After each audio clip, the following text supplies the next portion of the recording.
The first thing they laughed at was the way he held the watering can. He held it the way a man holds something borrowed, two hands, careful, as if the green tin itself might be taken back from him at any moment. He had walked up the long gravel drive of the Okonkwo estate just after sunrise. Past the iron gates, past the 4 white columns, past the marble fountain where a stone lion spat water into a bowl. And he had asked the gateman, very politely, where the roses were kept. The gateman, a heavy man named Sunday with a uniform 2 sizes too tight, had looked the new arrival up and down and decided, in the space of one breath, exactly what he was. A faded off-white shirt with the sleeves rolled to the elbow, plain gray trousers gone soft at the knees, worn leather sandals, the kind a village man wears to church and then keeps for everything after, a cheap black wristwatch with a cracked face, and on his shoulder, slung in a cloth bag, the tools of a gardener, a small handfork, a pair of shears, a length of twine.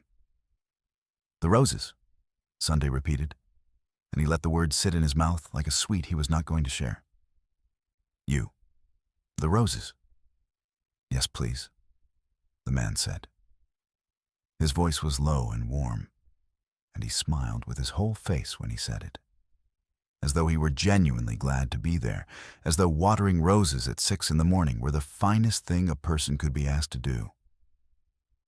"I am the new gardener. They told me to start with the front beds." Behind Sunday, leaning on the gatepost, 2 of the estate's senior houseboys had stopped to watch. One of them, Bright, a tall young man with a gold tooth he was very proud of, laughed first. It was not a kind laugh. It came up out of him in a single bark and then settled into a low, rolling chuckle that he shared with his friend. "This one," Bright said, jerking his chin at the gardener. "This one with a broken watch.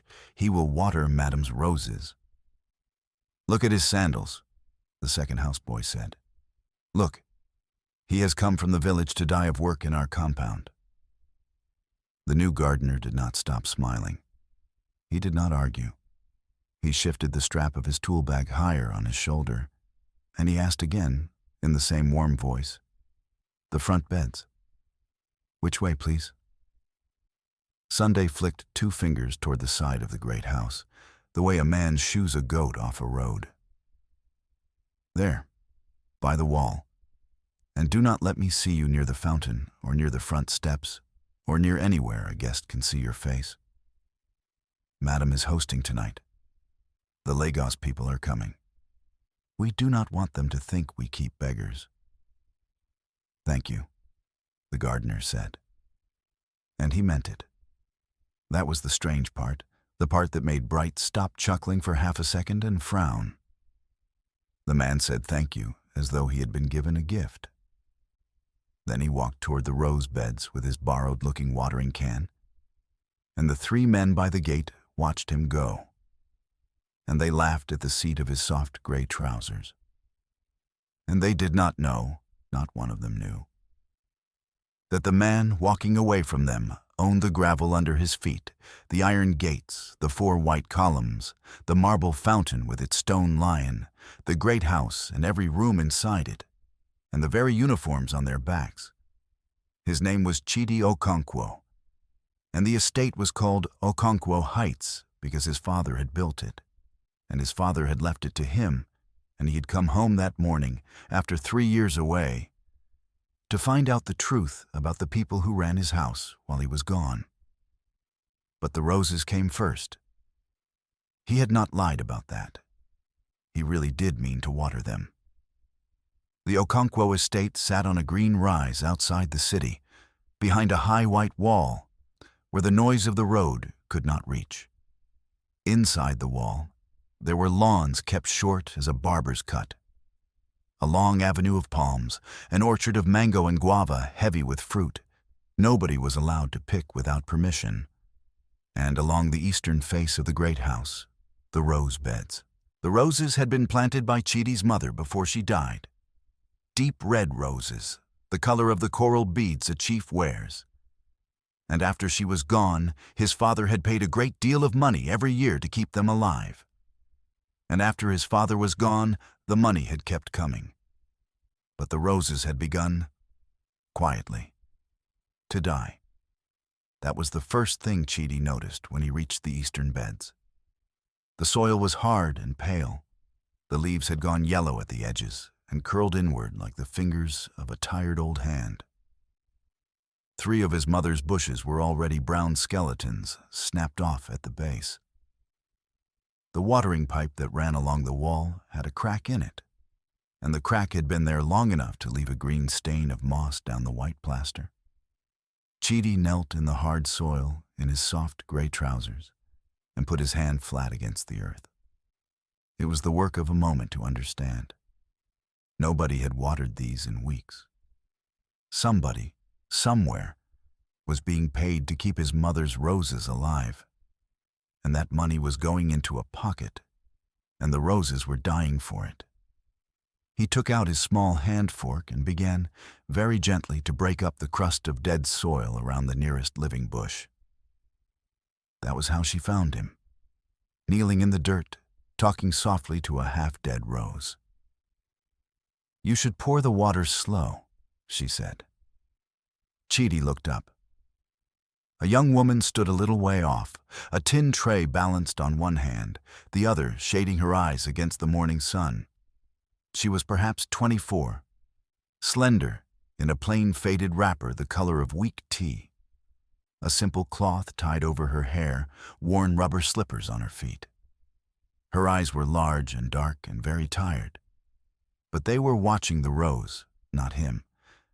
And there was something careful in the way she watched. The way a person watches over a thing they have decided to love, even when no one has asked them to. "Slow," she said again. "If you pour fast on soil that is this hard, the water runs off the top and the roots get nothing. You pour a little, you wait, you pour again, like feeding a sick child." "You know roses," Chidi said. "I know thirsty things." She set her tray down on the low garden wall. On it were a glass of water and a small enamel plate with 2 slices of bread and a hard-boiled egg cut in half. "I am Ngozi. I work in the kitchen. I saw you come up the drive. I brought you this. They will not feed you until noon, and noon is a long way from now if you have been walking since the village." Chidi looked at the bread and the egg. It was, he understood, not a small thing. It was half of someone's own breakfast. "You should eat your own food," he said gently. "I have eaten," Ngozi said, which was a lie, and they both knew it was a lie. And she said it the way kind people lie, quickly so you cannot argue. "Eat, and mind the roots, not the leaves. The roses were the old madam's, the one who died. Nobody waters them now. Everybody is too busy. You are not too busy. I am the busiest of all of them," Ngozi said. And for the first time, something close to a smile touched the corner of her mouth. "That is why I notice when a thing is dying. The busy ones notice. The lazy ones only notice when it is already dead and there is someone to blame." She turned to go back to the kitchen, and then she stopped. And she looked at him properly for the first time, at his cracked watch and his soft, worn sandals, and his kind, tired face that was, she thought, far too calm for a man who had just been laughed at by 3 grown men at the gate. "They will be hard on you," she said quietly. "Sunday, and Bright and the others. And Madame Adaku, the housekeeper, she is harder than all of them. Keep your head down, do your work, do not answer them when they laugh. It passes." She paused. "It does not pass quickly, but it passes." "Thank you, Ngozi," said Chidi Okonkwo, owner of the dying roses and the hard kitchen and the high white wall. And he watched the kitchen maid walk back across his lawn, carrying an empty tray that had, a moment ago, held half her breakfast. And he felt something move in his chest that he had not felt in 3 years. Then he ate the bread and the egg, because she had given it to him, and refusing would have been a cruelty. And he tipped the can in the way she had shown him, a thread of water at a time, until the hard, pale soil went dark and drank. By the middle of the morning, the whole compound knew about the new gardener. The story had grown the way stories grow in a place where the workers are bored and unhappy. By the time it reached the kitchen, the man at the gate had walked from his village for 2 days with no shoes, had begged Sunday for the job on his knees, and could not even write his own name. None of this was true, but it made a good story, and a good story is a kind of food for people who are not fed enough of anything else. The housekeeper, Madame Adaku, came out to inspect him at 11. She was a large, handsome woman of about 50 in a stiff blue lace blouse, and a wrapper that had cost more than the gardener appeared to own, with a ring on every other finger and a way of walking that made the ground seem to apologize for being under her. She had run the Okonkwo estate for 3 years, ever since the young master went abroad. And in those 3 years, she had come to think of it, in the deep, private place where people keep their wants as hers. She decided who was hired and who was sent away. She held the keys. She signed for the supplies. And a great many things that were bought for the estate found their way, by quiet roads, into the houses of her relatives. And the money for those things came out of the master's account in the city. And the master was far away and did not look at his accounts. And so it had gone on, and so she had grown comfortable. The way a person grows comfortable in a borrowed house when the owner has been gone a long, long time. She stood over Chidi where he knelt in the rose bed, and she looked down at him as if he were a weed she was deciding whether to pull. "Stand up when I'm looking at you," she said. Chidi stood. He was a head taller than her, but he made himself smaller the way a careful man does, and he kept his eyes down. "So," said Madame Adaku, "the village dog they have given me to feed?" She walked a slow circle around him. "Who hired you?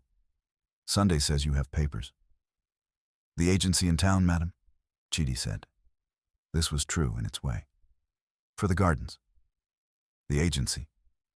She said the word as if it tasted of something off. "I did not approve any agency. I approve everything in this house. Everything." She stopped in front of him. "You will get one warning from me, and only one, because I am a generous woman. You do not speak to the kitchen staff. You do not eat with the house staff. You do not come into the great house, not the kitchen, not the back hall, not even to fill a bucket. You use the outside tap by the wall. And tonight," she pointed one heavy ringed finger at the front of the house, where men were already setting up white canopies and round tables on the lawn. "Tonight, Madame Okonkwo hosts the Lagos investors and half the important people in this state, and you will be nowhere they can see you. You will be behind the wall. You will be invisible. Do you understand me, gardener?" 2 things in what she said were lies, and Chidi marked them both and said nothing. The first lie was small. There was no Madame Okonkwo. His mother was dead, and his father was dead, and he had no wife. The woman hosting tonight was his late father's cousin's wife, a sharp, ambitious woman named Patience, who had moved into the great house to keep it from sitting empty, and had, over 3 years, begun to call herself the mistress of it. Tonight, she meant to stand under the chandeliers his father had hung and tell the most important men in the state that Okonkwo Heights was hers to do business from. The second lie was larger. She had said that nothing in the house was bought, hired, or decided without her hand on it. Yes, Chidi thought, yes. That is exactly the problem. That is exactly why I have come home dressed as a gardener instead of arriving in the white Lexus with my father's name on the gate. Because for 3 years, a great deal has been approved in my house, and I wanted to see who was approving it and what it was costing before they had time to wash their hands and smile. "I understand, madam," he said. "Good." Madame Adaku turned to go. Then she saw the tray. Ngozi's tray, with its crumbs of bread and the eggshell, sitting on the low wall where the kitchen maid had left it. The housekeeper's face changed. "Whose is this?" Chidi opened his mouth, but the kitchen door had opened, and Ngozi was already there, drying her hands on her wrapper, her face gone careful and still. "It is mine, madam," Ngozi said. "I brought the man water. He had walked far." "You brought him bread." Madame Adaku picked up the eggshell between 2 fingers, as if it were evidence in a court. "You brought him egg. My egg. The house egg. To a gate dog who walked here on his own 2 feet looking for charity." She let the shell drop. "You will not eat tomorrow, then, since you have so much food to give away. You hear me, Ngozi?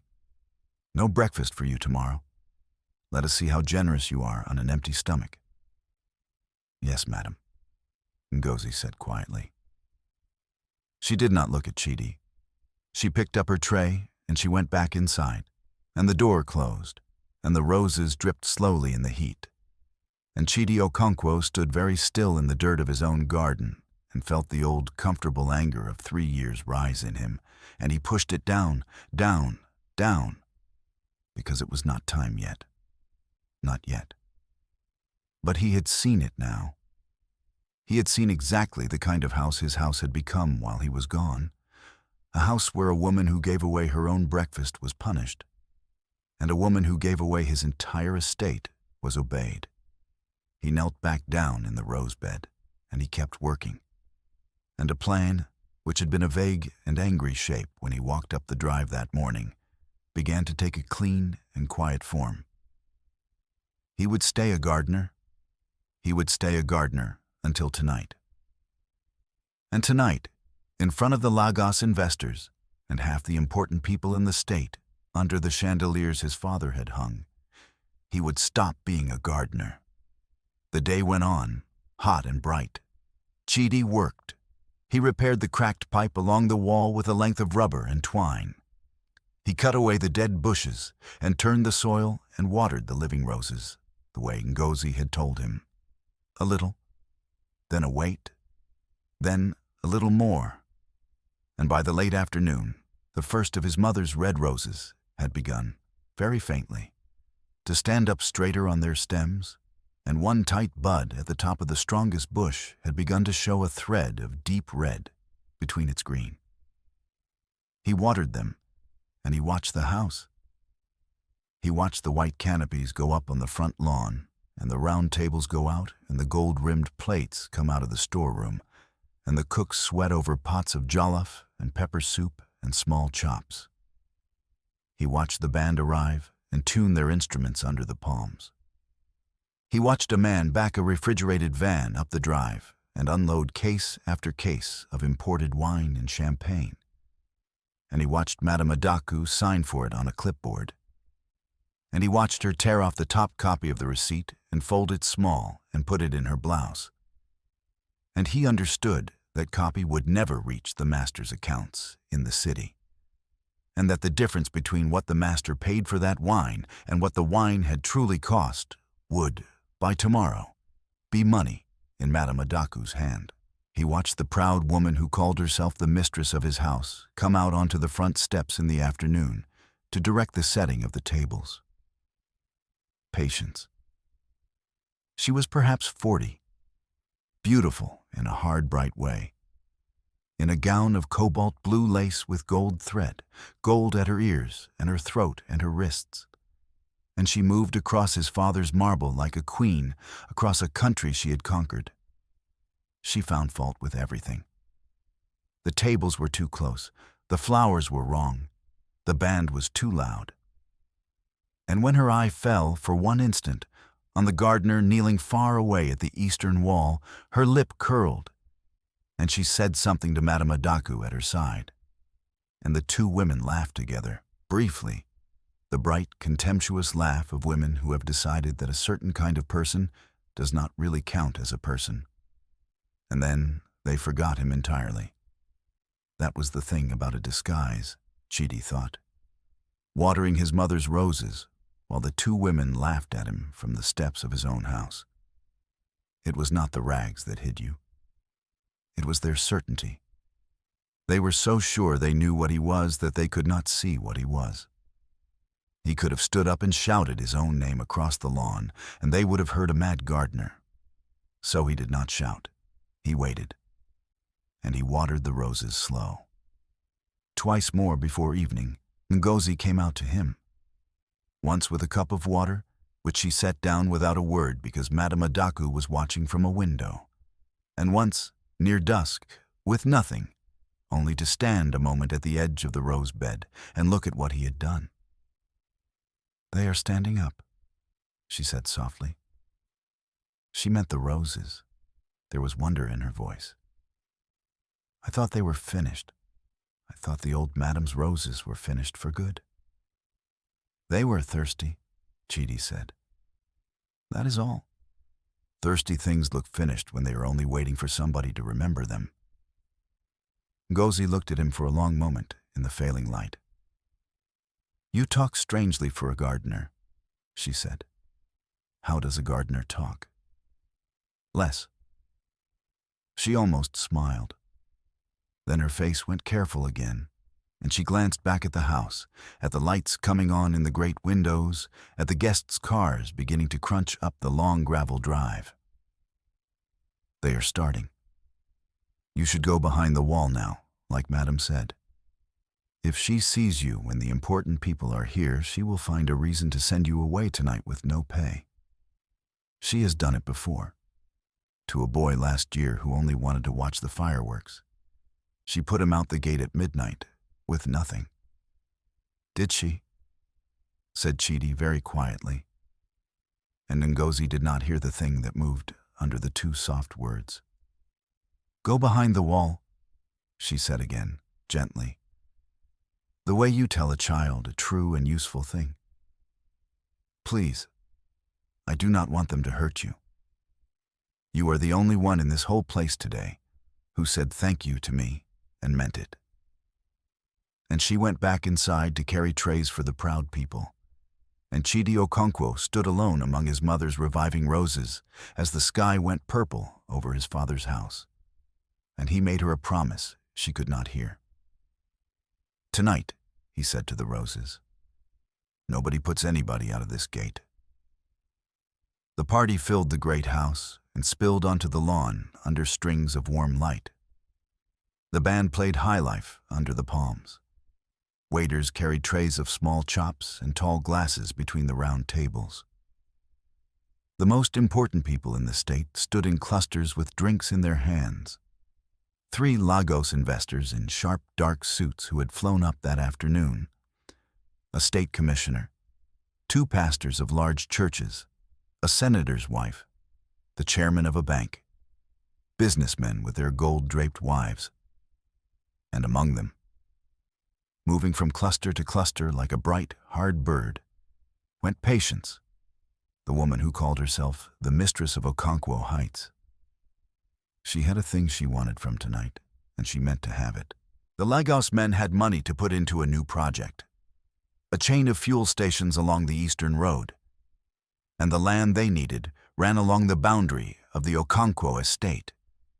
And the estate's name, the dead chief's name, still carried great weight in the state.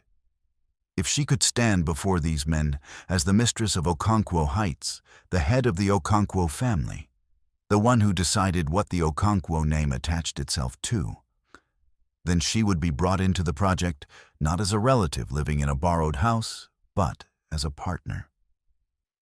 She had spent 3 years building toward exactly this evening. The young master was gone, abroad, swallowed up by his grief and his foreign cities, and had not set foot in the country in all that time. By now, she had begun to believe her own performance. By now, she had almost forgotten that the house was not hers.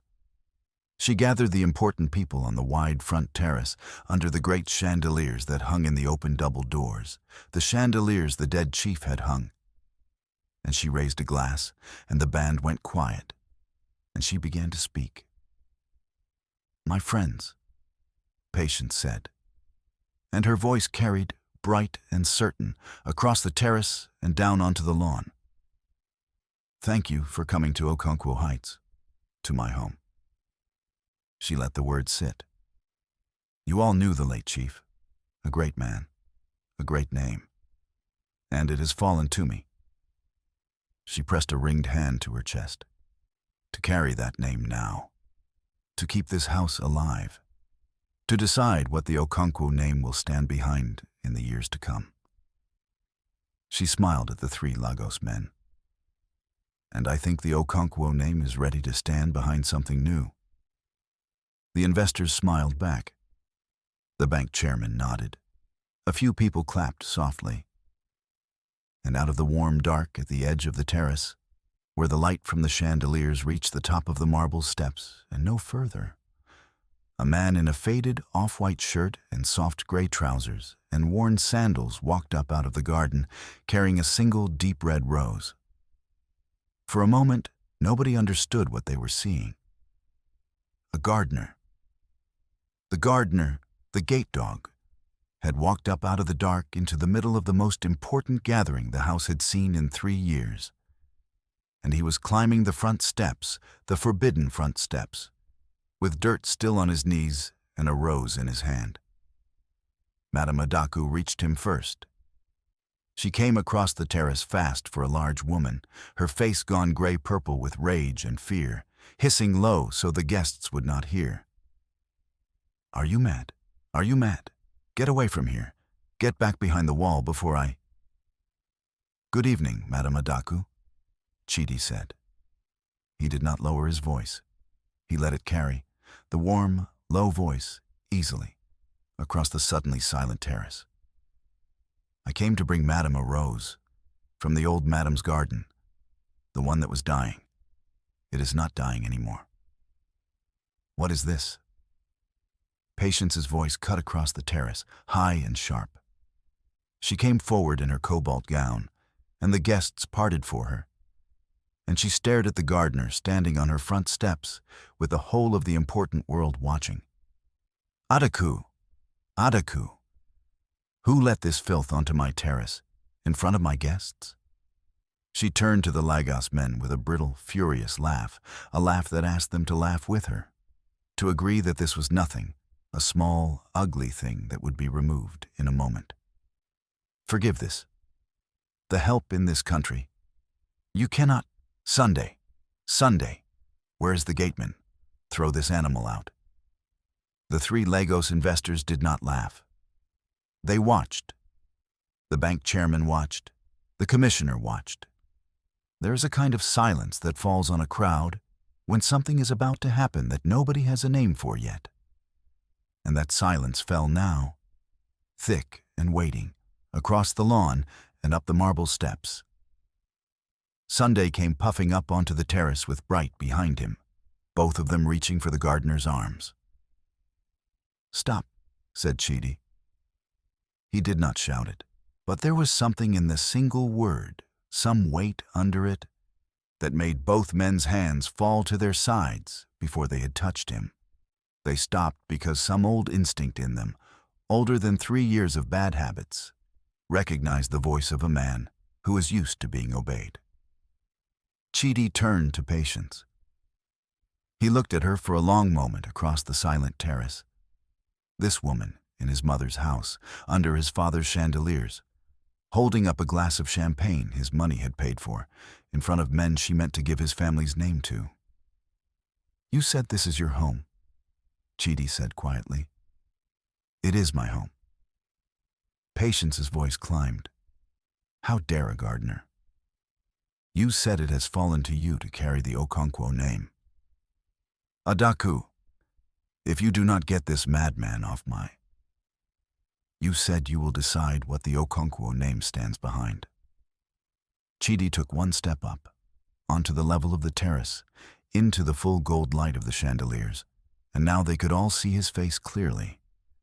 And one of the Lagos investors, a quiet older man named Mr. Ease, who had done business with the dead chief for the better part of 30 years, made a small sound in his throat, a sound like a man who has seen a ghost. "I am sorry to tell you, madam," Chidi said, "that you do not get to decide that. You never did." "And who?" said Patience, shaking now with rage, too far gone to read the room.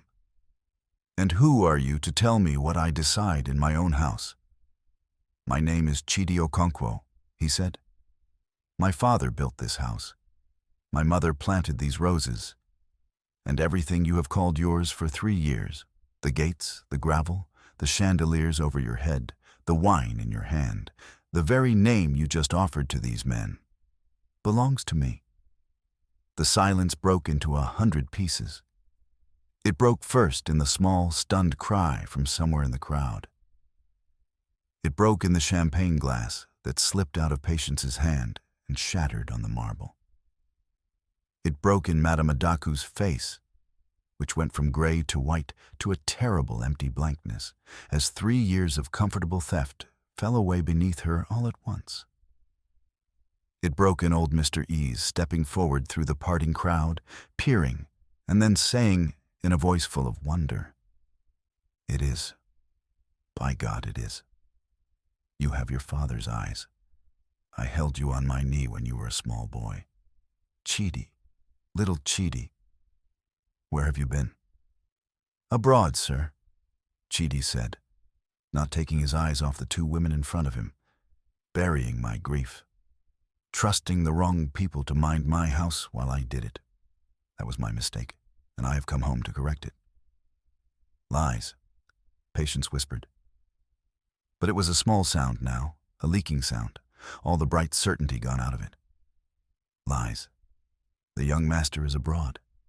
He never comes. She stopped. Because she was looking at his face now, truly looking for the first time all day, the way Ngozi had looked at him by the rosebed that morning. And she was seeing what had been standing in front of her all along, the dead chief's son, home, watching her hold up his family's name, like a thing she had found in the street. "You laughed at me at the gate this morning," Chidi said. He turned, slowly, and he found the faces in the crowd one by one. Sunday, frozen, his big hands hanging. Bright, the gold tooth no longer showing because his mouth had fallen shut. You said the village dog would water Madam's roses. You told your friend I would die of work in this compound." Bright's knees seemed to lose their strength. Master, I did not know. I swear to God I did not." "No," Chidi agreed. "You did not know. That was the point. I wanted to see what you would all be when you did not know who was watching." He turned back to Madame Adaku, and his voice, which had been quiet all this time, went quieter still, and somehow that was worse than shouting.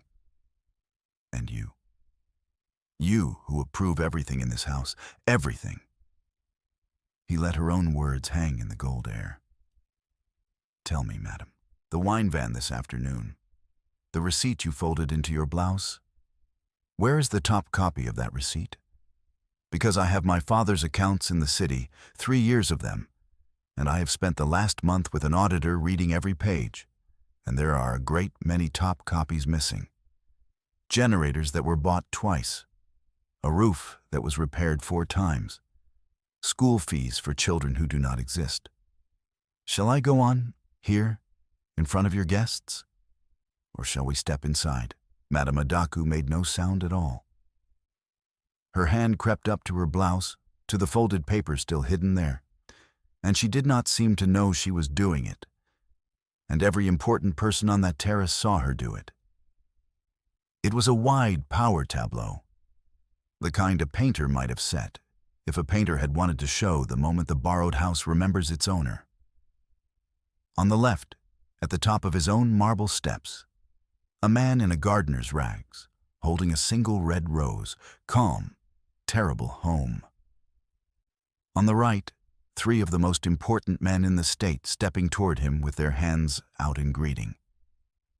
And in the gap between, 2 proud women, one in cobalt and gold with a broken glass at her feet, one in stiff blue lace with her hand pressed to a stolen receipt over her heart. Sinking slowly, in front of everyone, into the truth of what they had been doing in another man's house while he was away grieving. "Where?" said a small voice. "Where is Ngozi?" It was Chidi who had said it. He had turned from the falling women, and he was looking now, past the frozen waiters, past the gold-rimmed tables, toward the dark mouth of the kitchen passage where the kitchen staff had crowded to see what the silence on the terrace meant. And there, at the back of them, half hidden, a tin tray clutched against her chest like a shield. In her plain faded wrapper, the color of weak tea, stood the kitchen maid who had given away half her breakfast that morning to a stranger she thought had walked from a village with nothing. "Ngozi?" Chidi said again, gently, and he held out the single red rose toward her across the whole stunned terrace. "Come here, please." She did not move. Her eyes were huge. "Master," she whispered. The word did not seem to fit her mouth. I gave you my food. I told you to keep your head down. I told you I did not know. I am so sorry. I would never have." "You gave me your breakfast," Chidi said, "when you thought I had nothing. That is the only thing that happened on this terrace tonight that I am not ashamed of. Come here." The crowd, which had parted for Patience in her cobalt gown an hour ago because she was rich, parted now for a kitchen maid in a faded wrapper because the owner of the house had asked her to walk through it. Ngozi came forward slowly, the tray still clutched against her, past the gold tables, past the staring senator's wife and the staring pastors, up to the foot of the marble steps where the dead chief's son stood with a rose in his hand. And there she stopped because she did not know what a person was meant to do. "This morning," Chidi said, so that the terrace could hear it, "this woman gave away her own food to a man she believed was a beggar. And for that kindness, your housekeeper—" He did not look at Madame Adaku. He did not need to. "Told her she would have no breakfast tomorrow, as a punishment, for kindness." A low sound went through the crowd. The senator's wife pressed her fingers to her mouth. "In this house," Chidi said. And now he did raise his voice, just a little. Just enough to carry to the gate and the wall and the dying no longer roses. "We are finished punishing kindness. From tonight, we punish only the other thing." He put the red rose into Ngozi's hand. Her fingers closed around the stem, and she began, helplessly, in front of all the important people in the state, to cry. Not the careful, swallowed crying of a servant who must not be seen, but the open crying of a person who has been seen, fully, for the first time in a very long while.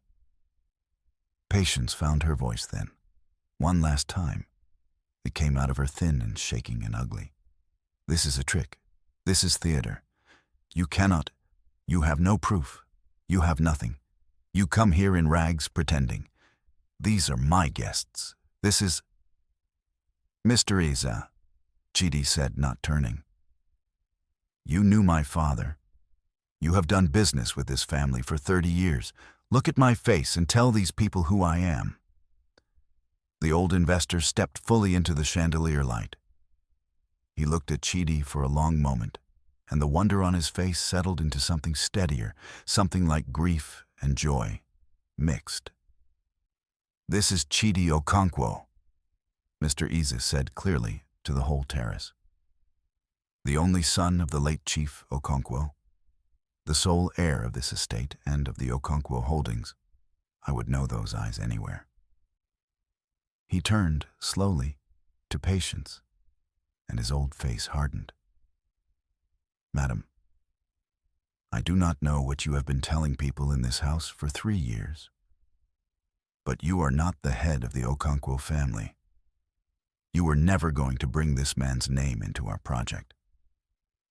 There was never any project that had anything to do with you. You have been. He searched for a word kind enough to say in company, and did not find one, and so he said the true one. You have been a guest who decided she was the host. Somewhere in the crowd, someone laughed. It was a short, astonished laugh, quickly stifled. But it was the first laugh of the night that was not aimed at the gardener, and Patience heard it land on her like a slap. And she understood, all at once, the way the room had turned, the way every important face that an hour ago had been arranged toward her in respect was now arranged away from her in a quiet, terrible distaste.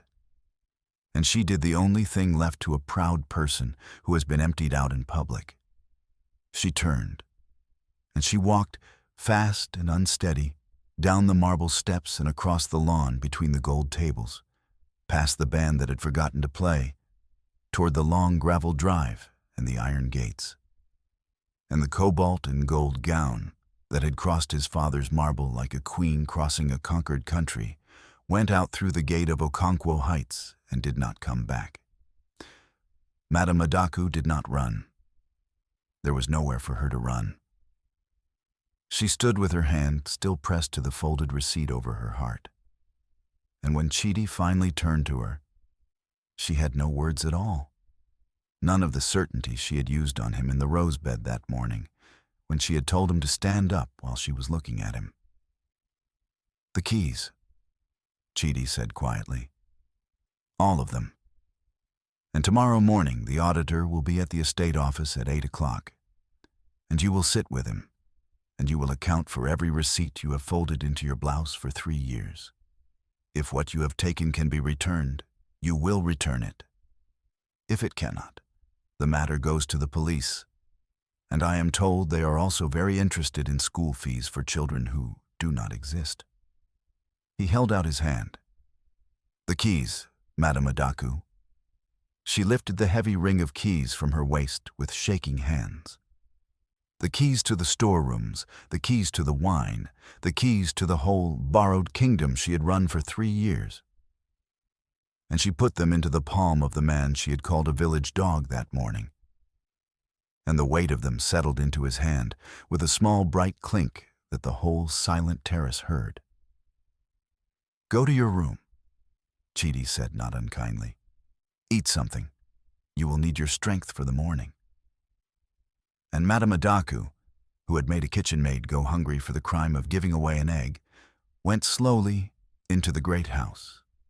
An old woman now, a caught woman, and the door closed behind her. The band, after a moment, began, uncertainly, to play again. The waiters began, uncertainly, to move. The important people of the state, who had come to watch a proud woman crown herself and had instead watched a quiet man take back his own life, gathered around Chidi Okonkwo on the steps of his father's house. And old Mr. Ease put a hand on the young master's shoulder. And the night, which had nearly become one thing, became another. But Chidi did not stay long among the important men. He shook their hands, and he thanked them for coming. And he told the 3 investors that he would be glad to talk about the Eastern Road in the morning, on his own terms, in his own name.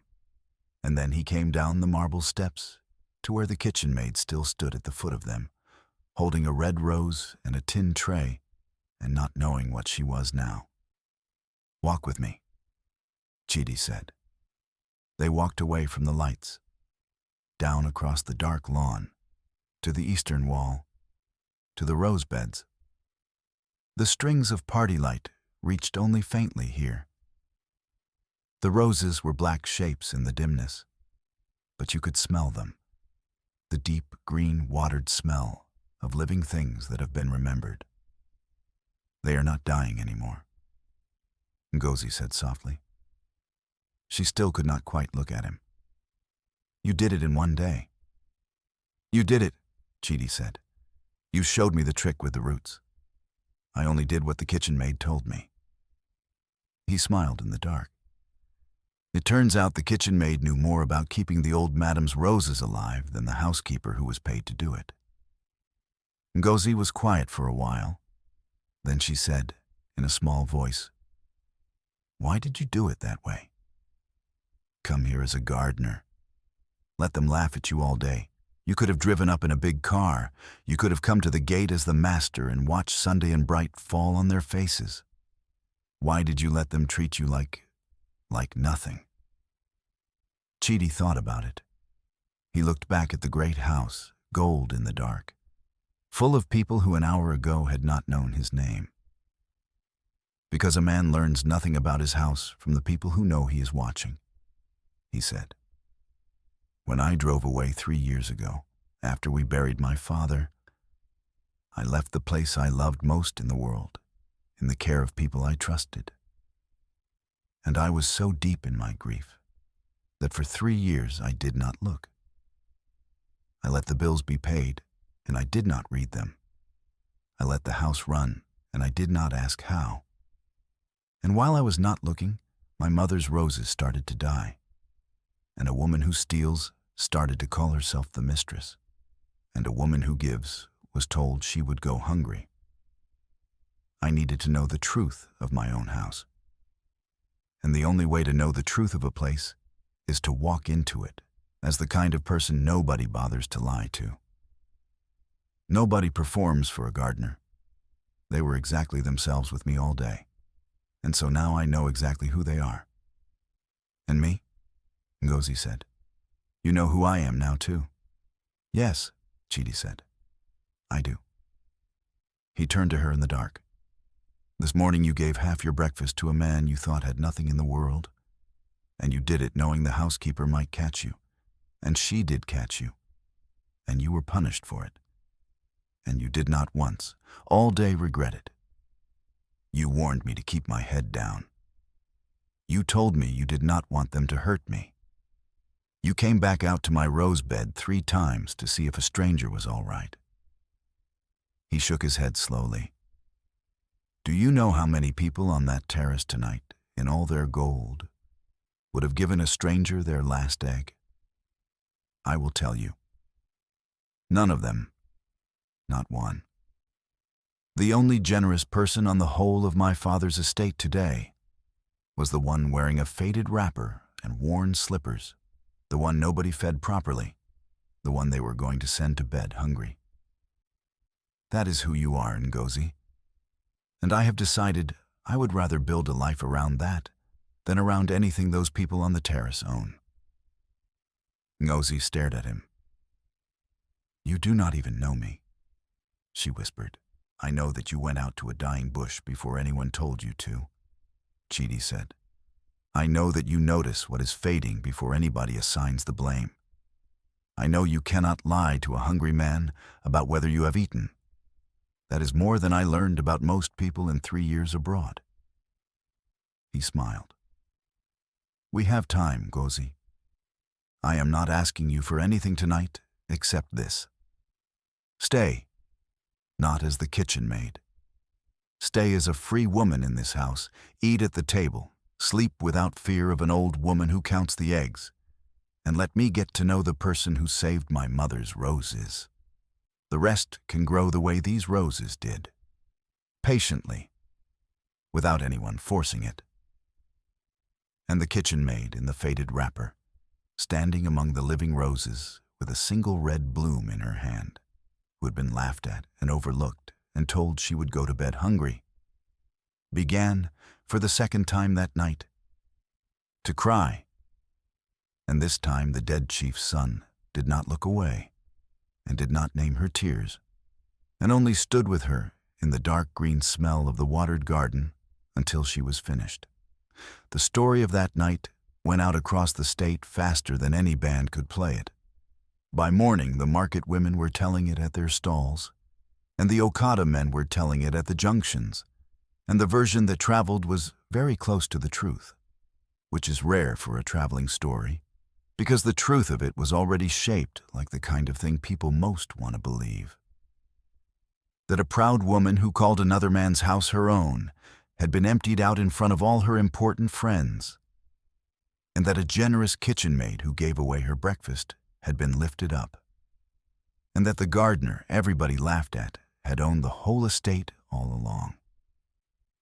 But the truer story, the one that mattered, happened quietly over the weeks that followed, and very few people saw it.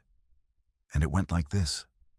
The auditor came at 8 the next morning, and the morning after that, and the morning after that.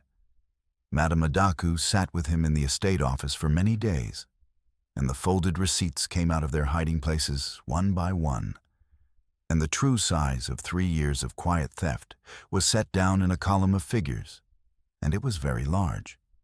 Some of it she returned, selling the things she had bought with it. Some of it could not be returned. Chidi did not send her to prison in the end, though everyone said he had the right, and some said he was a fool not to. He let her go to her village with what little she had left, and a debt she would be paying off for the rest of her life. And he said, when Mr. Ease asked him why he had been so soft, "Because my mother planted roses, not thorns. And I would like to be the kind of man she planted. Prison would have been for me, to feel better. Letting her live the rest of her days knowing exactly what she lost, that is for her. It is heavier." Sunday and Bright kept their jobs, which surprised them so much that for a week neither of them could meet the master's eyes. Chidi did not lecture them. He only made sure, on his first morning as the open master of the house, to walk to the gate and greet each man by name and shake his hand, the same hand they had refused to feed the day before, and the smallness of his revenge, that he simply went on being kind to them, so that every kindness landed on them like a coal, taught them more than any beating could have. Bright stopped showing his gold tooth so much. Sunday began, of his own accord, to feed the gate dogs that wandered up the road, the real ones, the four-legged ones, every morning, and no one ever knew quite why, and he never said. And the roses lived.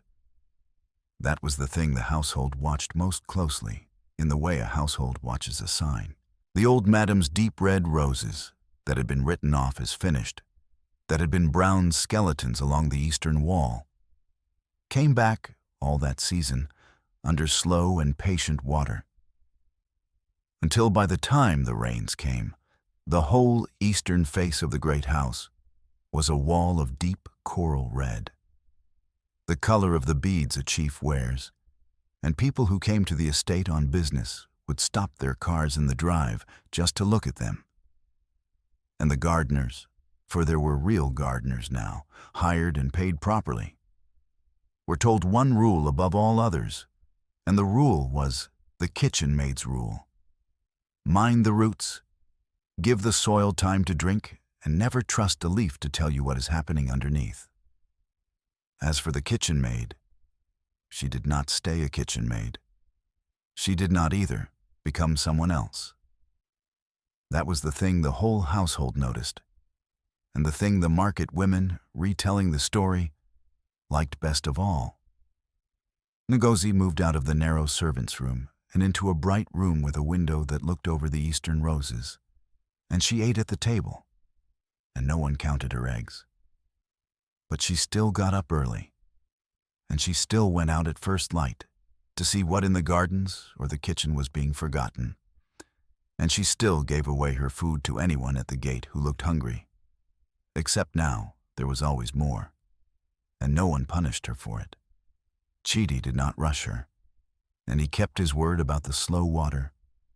Through that season the two of them walked the garden in the evenings, the master in his sharp dark suits now, or sometimes still in a plain shirt with his sleeves rolled when he wanted to work the beds with his own hands, and the kitchen maid, who was no longer a kitchen maid, in dresses that grew, slowly, finer, but never grand, never the hard, bright gold of the woman who had walked out the gate. And they talked. He learned that her parents had died when she was 16, and that she had come to the estate at 17, and that in all the years since, in all that house full of people, she could count on one hand and the time someone had asked her how she was and waited for the true answer. She learned that he was gentler than his money and funnier than his grief, and that the calm she had thought too calm for a beaten gardener was simply the calm of a man who has nothing left to prove to anyone, having already, long ago, lost the only people he had wanted to prove anything to. When the rains had passed and the eastern wall was at its reddest, Chidi Okonkwo asked Ngozi to marry him in the rosebed in the evening with no audience at all, which was the opposite of how everything else at that estate was done, and she said yes. The wedding was held at Okonkwo Heights, on the great front lawn where the proud woman had once gathered the important people to crown herself. The same important people came. The Lagos investors, old Mr. Ease first among them, the commissioner, the pastors, the bank chairman, the senator's wife. But they came this time to honor a true thing, and they knew it, and it changed the way they stood and the way they smiled. The band played high life under the palms. The eastern wall blazed coral red behind the canopies, and Ngozi came down the wide marble front steps of the great house. The forbidden front steps, the steps a gardener had been told to stay away from, the steps Patience had ruled from in cobalt and gold, in a gown of deep red, red as the roses she had saved, red as the coral beads of a chief's bride, with gold at her throat and her wrists, and her hair dressed in the high coral bead crown of an Igbo bride. And she came down those steps slowly, one careful tread at a time, so that everyone could see, and everyone who saw her drew breath. Because the kitchen maid they had stepped past for years came down those steps looking like exactly what she had always been underneath the faded wrapper, which was a queen, but she came down those steps with the same eyes. That was what the market women always said when they told it. She came down in red and gold, looking like a queen, but she looked at the gathered guests the same way she had once looked at a dying rose and a hungry stranger. Carefully, kindly, as though deciding to love a thing that no one had asked her to love. And at the bottom of the steps, where a man in red and gold chief's regalia waited for her, the Isiagu of his father across his shoulders, she stopped. And the first thing she did, before she took his hand, before the pastor said a word, was to turn and press into the hand of an old woman in the front row. A stranger, a beggar woman who had come to the gate that morning and whom Ngozi had, of course, fed. A single deep red rose from the eastern wall. And the old woman wept, and the bride wept. And old Mr. Ease, watching, said quietly to the man beside him, You see what kind they are. The proud one filled this house, and it stayed empty. This one gives away a flower at her own wedding, and look how full it is. They were married under the chandeliers the dead chief had hung in the house the gardener owned, and the moral of it was so plain that the pastors barely needed to say it, though one of them said it anyway, because the people who came to that estate liked to hear a true thing said out loud. That pride builds a house it cannot keep, and steals a name it was never given, and is emptied out at last in the full light where it laughed. But the small, foolish kindness of half a breakfast given to a stranger is seen, in the end, by the one who counts the eggs no housekeeper can hide from, and it is lifted up and crowned, and keeps its gentle nature even with gold at its throat. The proud were sent down the gravel drive and out the iron gate. The humble came down the marble steps in red and gold. And the roses along the eastern wall that everyone had said were finished bloomed deep coral red over all of it, because someone, at last, had remembered to tend the thirsty thing instead of blaming it for dying. If you have been watching, then you already know which one of them you would have fed at the gate that morning, and which one you would have laughed at. and I think that tells you everything about the kind of heart you carry. So tell me, wherever you are watching from tonight, are you Team Ngozi? Drop her name in the comments and tell us what country you are watching from. Because somewhere out there, right now, there is a person tending a thirsty thing when no one is thanking them for it. And they deserve to know that the people on this side of the screen see them. We see you. And the roses remembered who had loved them. Pour the water slow